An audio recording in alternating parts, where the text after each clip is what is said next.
जामताड़ा जिले के फतेहपुर प्रखंड के ताराबाद गांव की कभी पहचान कोयले की काली चमक से होती थी। यहाँ की कोलियरी बंद हुए सालों बीत गए, लेकिन अब ग्रामीण एक बार फिर इसे शुरू करने की मांग कर रहे हैं।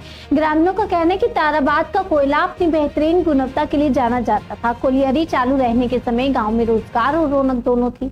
अब कोलियरी बंद होने के बाद लोग बेरोजगारी और पलायन की मार झेल रहे हैं। ग्रामीणों ने जिला प्रशासन और राज्य सरकार से गुहार लगाई है कि ताराबाद की कोलियरी को फिर से शुरू किया जाए। स्थानीय जनप्रतिनिधियों का भी कहना है कि खदान दोबारा खुलने से न केवल गांव बल्कि पूरे इलाके की आर्थिक स्थिति सुधरेगी।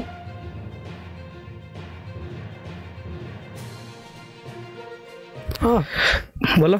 हाँ কতদিন আগে কয়লা চলছিল? কয়লা ক বছর আগে মানে হইলো কমসে কম 30-40 বছর বন্ধ হইলো। বন্ধ হলো। তো কাজ করেছো তুমি? আমি কাজ করছি।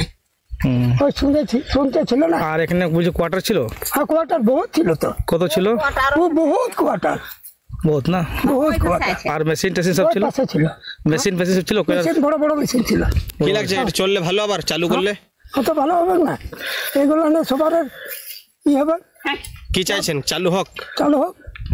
কয়লা খুব ভালো ছিল। কয়লা ভালো, কয়লা এক নম্বর, কয়লা এক নম্বর।